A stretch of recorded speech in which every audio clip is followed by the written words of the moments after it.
Father, you are worthy of it all. We don't always have the words, Lord, but we just want to make your name great. We want to worship you, King of kings and Lord of lords, mighty God, everlasting Father.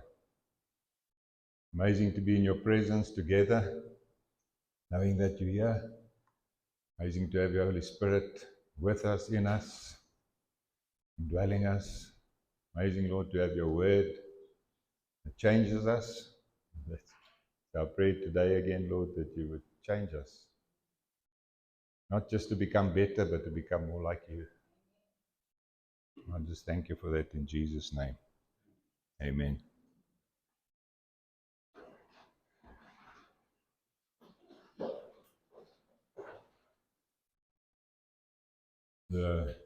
Tony's testimony this morning, the best part for me was he obeyed the guy that said, go this way.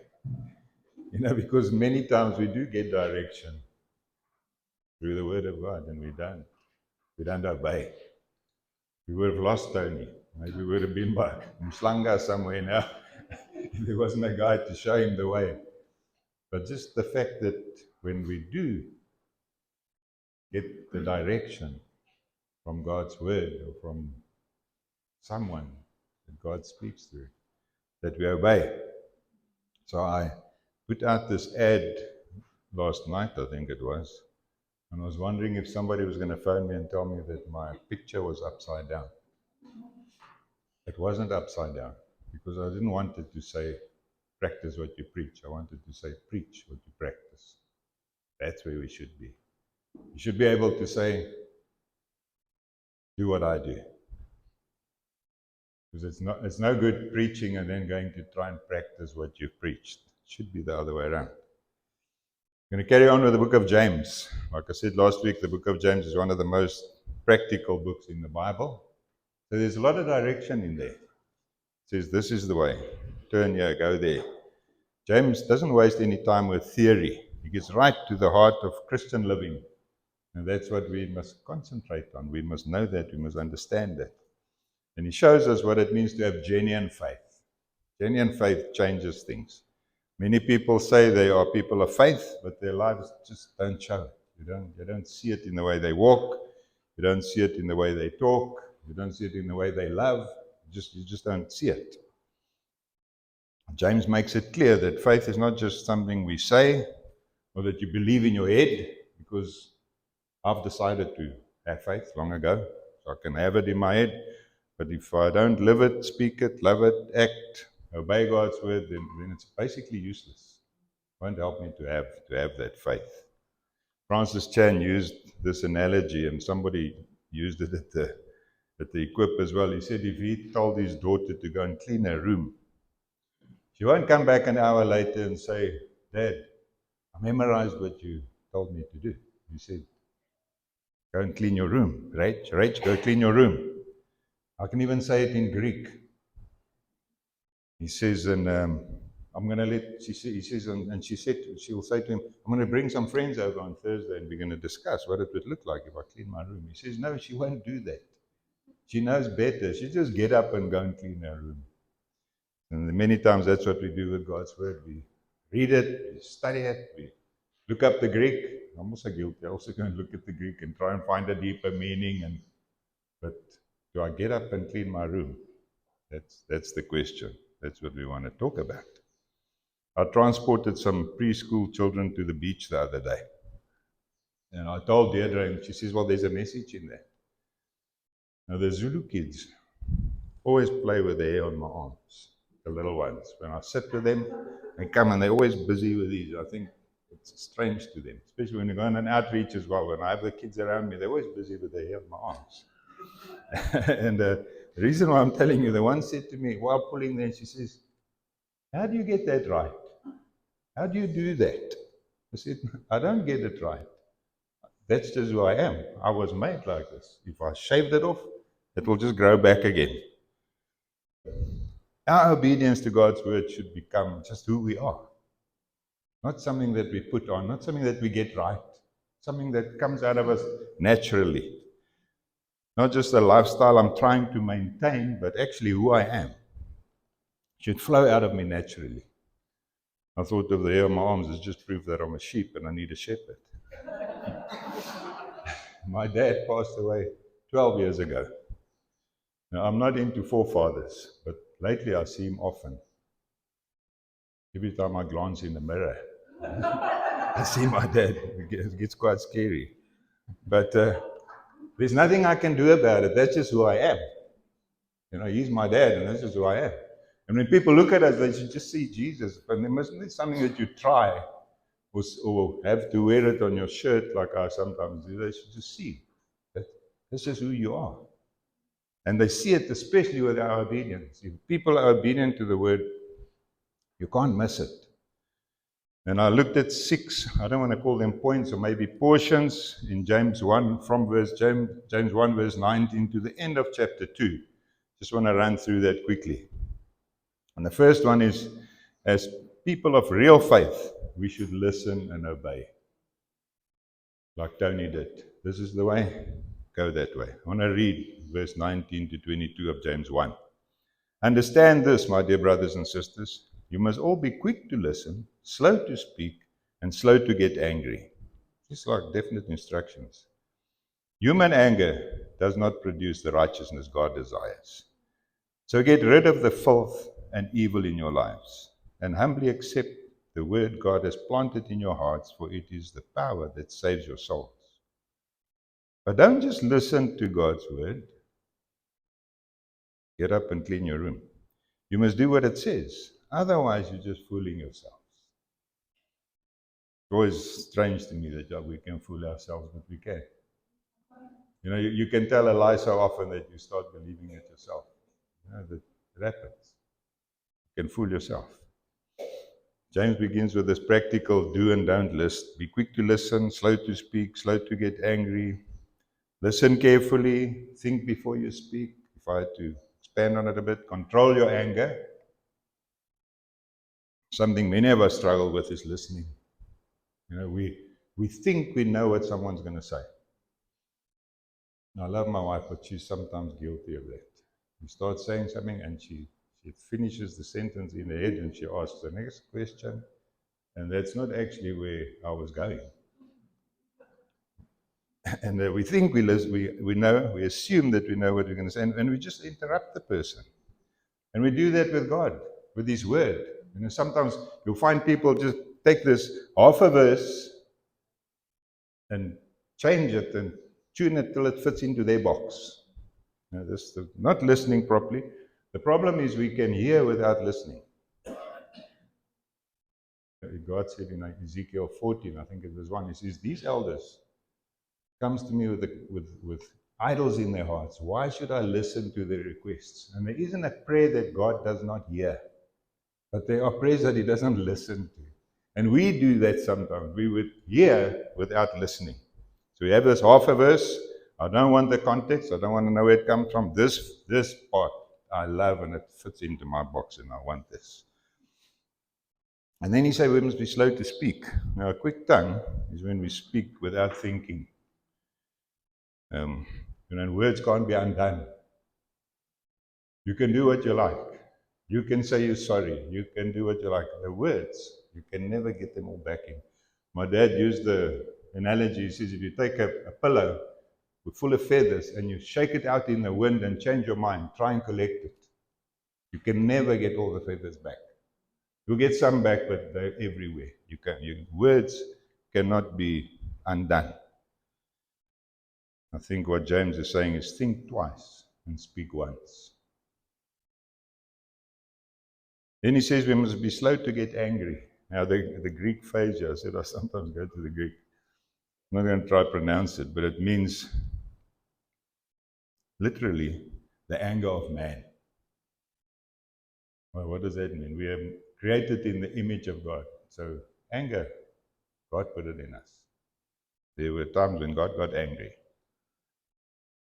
But this refers to a self-centered, fleshly anger, the kind that rises from wounded pride, frustration, and injustice that we take personally. Many times we take stuff personally that actually we don't even have to, and we get angry about it.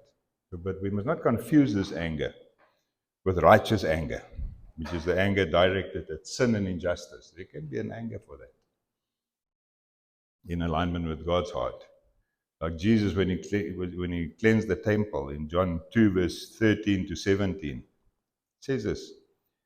In the temple area, he saw merchants selling cattle, sheep, and doves for sacrifices. He also saw dealers at tables exchanging foreign money. Jesus made a whip.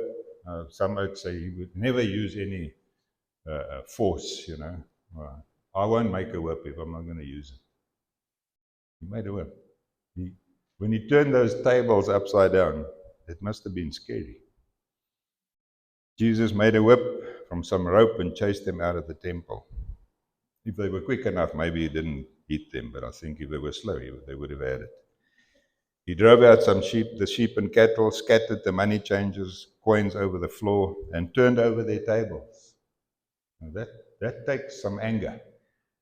But see what he was angry about. And going over to the people who sold the doves, he told them, get these things out of here. Stop turning my Father's house into a marketplace. I said we were created in the image of God. So it's not a sin to get angry, it's what you do with your anger and what you get angry about. He says we must be slow to get angry. So it's all right to get angry, but don't just get angry for nothing. You must be slow to get angry. It's how we control our anger and what we do with our anger. That's important according to the Word of God. Ephesians 4, verse 26 and 27 says, and don't sin by letting your anger control you. It doesn't say don't sin by getting angry. It says don't sin by letting your anger control you. So getting angry happens, but don't let it control you. Don't let the sun go down while you're still angry. For anger gives a foothold to the devil. So there's the warning. James is talking about ordinary human reaction. It comes from our ego and emotions and not from the Spirit of God. So remember that when we think about anger.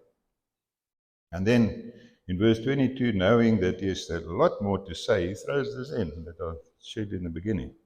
He says, but don't just listen to God's word, you must do what it says. So you listen to these things now, and you're going to listen to some more, and you're going to read some stuff in the word for yourself, but don't just listen to it. Don't just hear it. Listen to it and obey. You must do what it says, otherwise you're just fooling yourselves. Let's read from verse 23 to 25. He compares God's word to a mirror. For if you listen to the word and don't obey, it's like glancing at your face in a mirror. You see yourself, walk away, and you forget what you look like. But if you look carefully into the perfect law that sets you free, and if you do what it says and don't forget what you heard, then God will bless you for doing it. So God's word is like a mirror. It reveals the condition of our hearts. So if you sit all by yourself and you read the word of God, it speaks to you. And it points out those things. It's like a mirror. You see in God's word what should not be in your life, what you should not be busy with. But although it reveals our hearts and we see the wrong, and David prays, search me, O Lord, and know my heart, know my anxious thoughts, see if there's anything in me that offends you. So we can read in the Word of God and we'll know if there's stuff that offends God. And if it's there and it's revealed, then we forget and we walk away, then nothing changes. It's useless. Hearing without doing is useless. Like I said earlier, you can hear without listening. The true blessing comes when we apply it. When you listen to that guy, you found your way. That's the blessing part. That's the way, take the way, I'm home. Back with Bronwyn. Verse 26 and 27 is about controlling the tongue and pure religion. There's also a confusion here sometimes. But let me read it. If you claim to be religious, but you don't control your tongue, you're fooling yourselves once again. And your religion is worthless. Pure and genuine religion in the sight of God the Father means caring for orphans and widows in their distress and refusing to let the world corrupt you. So now we must be careful. Don't confuse what James is talking about when he speaks about religion. Because your salvation does not depend on you caring for orphans and widows. It's not your salvation. It's what flows out of you because of your salvation. Your spiritual growth depends on it. Your spiritual growth depends on caring for orphans and widows. Because as good as what good works might be, they're very good. They can never save you. So we must not confuse this. There are people in town that said to me, we do a lot. We make meals, we feed there. We don't have to go to church. We do this. I'm not saying going to church either, that is what saves you. But they point out all the good stuff that they do. Does not save you. Only Jesus saves you. So our salvation does not depend on this. So it's true religion, but it's not salvation. True Christianity is not empty words or rituals, but a life of compassion and holiness. That's what we need. We do good works out of gratitude, and it's part of a lifelong purification process. You know, the more you walk with Jesus, the more you become like Him, the more you want to do what He's done, and the more it naturally comes out of you to care for people, to care for others, to see to orphans and widows and whoever is in need. So the question that we have to ask ourselves, am I hearing God's word only, or am I doing it? So I have to search my heart. Does my faith move me to care for others? If it doesn't, if it's a burden, then there's not a problem with them. The problem lies with me. So I'm going to go to James 2. I'm rushing this, but yeah, it's important stuff that we need to know and understand. As people of faith, we should be without favoritism. So let me first read this portion. Practical stuff to obey. My dear brothers and sisters, James 2 verse 1 to 9, quite a chunk. My dear brothers and sisters, how can you claim to have faith in our glorious Lord Jesus Christ if you favor some people over others? For example, suppose someone comes into your meeting dressed in fancy clothes and expensive jewelry, and another comes in who is poor and dressed in dirty clothes. If you give special attention to and a good seat to the rich person, but you say to the poor one, you can stand over there, or else sit on the floor, well, doesn't this discrimination show that your judgments are guided by evil motives? Listen to me, dear brothers and sisters. Hasn't God chosen the poor in this world to be rich in faith?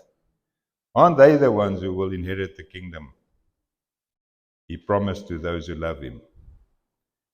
But you dishonor the poor. Isn't it the rich who oppress you and drag you into court? Aren't they the ones who slander Jesus Christ, whose noble name you bear?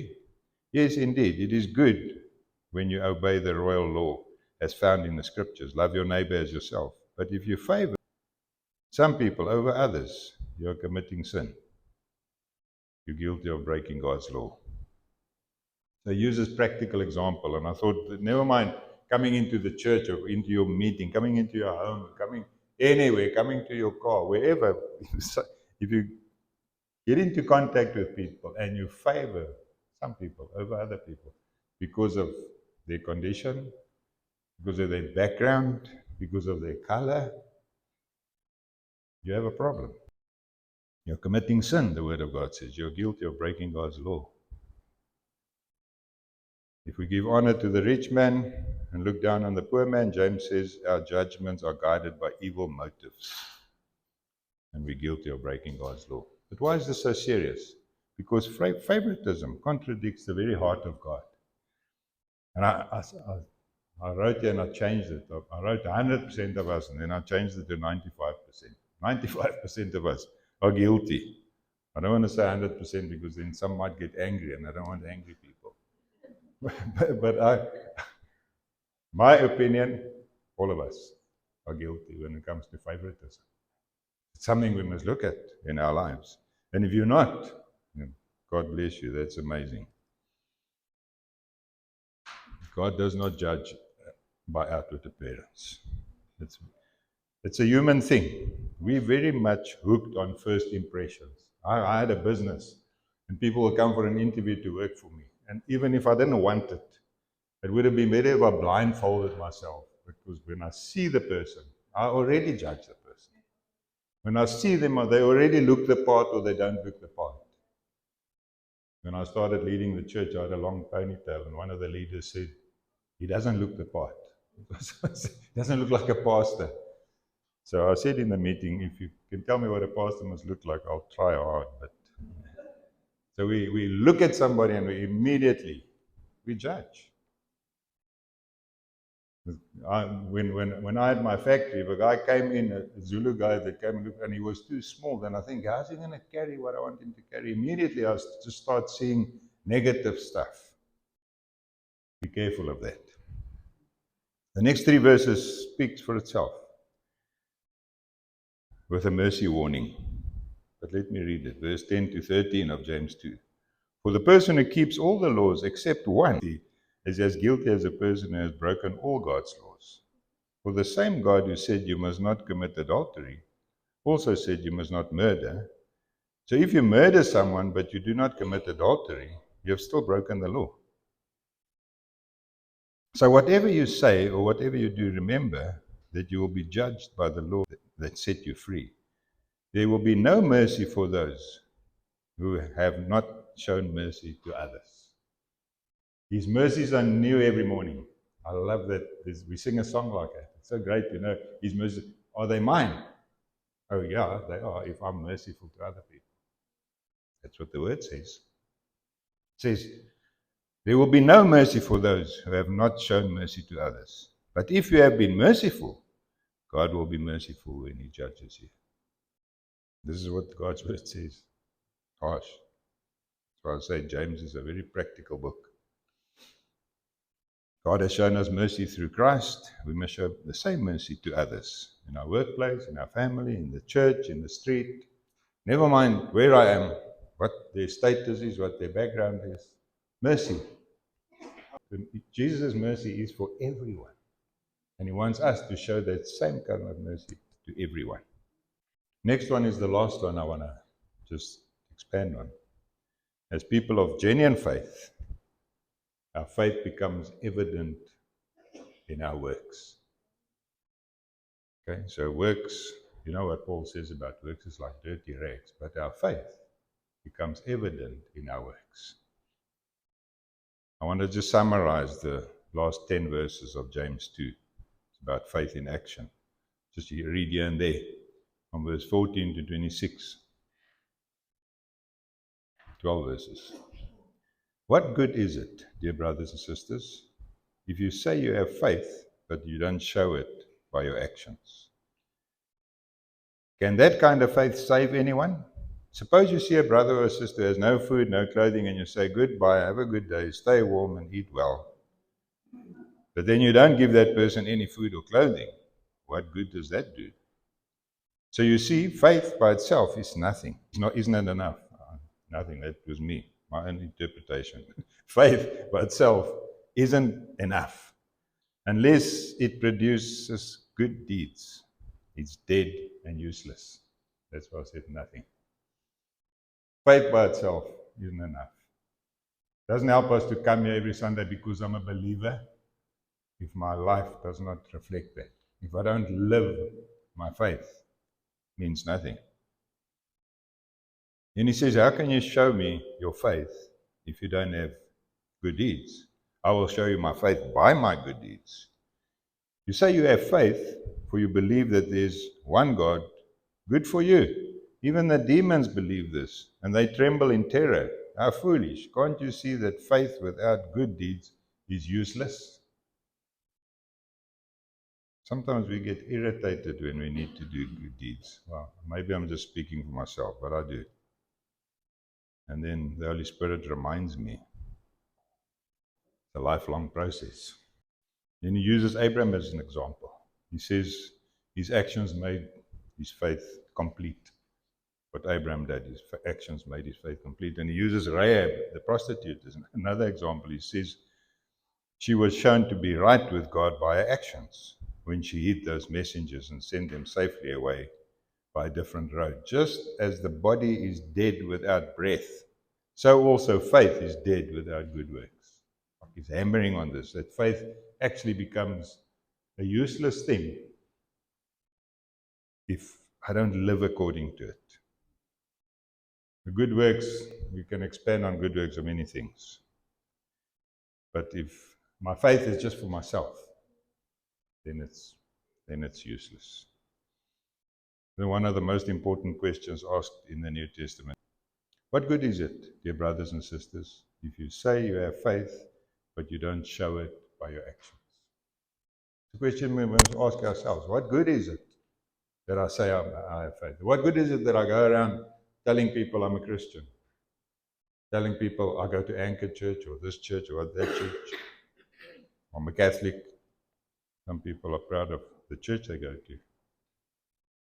But our identity is in Christ. What good is it if I even say that, but my actions don't prove it? Genuine faith always produces action or leads to action. Genuine faith leads to action. Genuine faith awakens something in me that I just want to do good. Just want to be God, Jesus' hands extended. I want to be his feet. I want to be his mouth. I want him to work through me. I want the Holy Spirit not to just work in me, but to work through me in practical ways as well, not just by the words I speak. To wrap it up, today 6 points or portions that stood out for me. Number 1, listen and obey. Be doers of the, not hearers of the word only. Be quick to listen, slow to speak, slow to get angry. Those things, let's do them and not just hear them. God's word is like a mirror. It reveals the true condition of my heart. 2 Corinthians 3:18 says this: and the Lord, who is the Spirit, makes us more and more like him as we are changed into his glorious image. So when we start looking in that mirror, we want to start seeing Jesus. Look into the Word of God, we want to see Jesus in our own lives. But if I walk away and disobey, forget what it says, nothing changes. Nothing changes. I'll just remain the same. The third one, genuine faith, will move me to care for others. There where he spoke about the orphans and the widows, it will move me. Genuine faith. I won't have to be told to do it. And then the fourth one, favoritism contradicts the heart of God. Doesn't want us to favor people over others. And then the big one, God has shown us mercy through Christ. We must show the same mercy to others. And then the last one, faith becomes evident in our works. And he concludes with this. He says, just as the body is dead without breath, so also faith is dead without works. So faith is not just something that we talk about or think about. I'm talking about it today, but this is not where it ends. Genuine faith brings about a fully surrendered, obedient life that we live by faith and not by sight. Like 2 Corinthians 5:7 says. So this faith of mine becomes a real thing. So my prayer for us as a church is really that we start becoming doers and not just, I include myself, not just hearers. I like the word listen because the word listen is better than hear, because I can hear without listening. It's when you have selective hearing.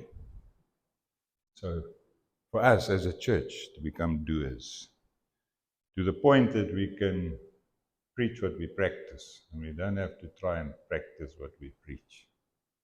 Because the most important thing is what Paul said in 1 Corinthians 11:1. He says, follow my example as I follow the example of Christ. Imagine if we can all be there. If our church can be there as a unit. Follow us as we follow Christ. Keep your eyes on us. I know we must keep our eyes on Jesus, but if you see me, the way I serve the Lord, if you serve the Lord the same way, you're good. You're safe. If I can get to the point where I can say that, that would be amazing. I'm going to pray with us. But go and spend time and just read James 1 and 2 again. Read it and hear what the Lord is saying to you there in James 1 and 2. let the word speak to you and not just me. Father, we thank you for your word. Thank you that you made it simple, practical for us, Lord, to follow. Thank you, Holy Spirit, that you make it possible. Because out of our own, everything I read here, I can't do. But with you in me, I can do anything. And I can obey your word. And I can be pleasing to you. So, Holy Spirit, I pray that you would come and do this with us and through us. Because we're truly lost without you. When we read your word and we see what it is that pleases you and how we fall short, we ask for help. Help us to be and to become everything that you want us to be. So it's not just something we chase after, but that is who we are. And I just thank you for that in Jesus' name. Amen.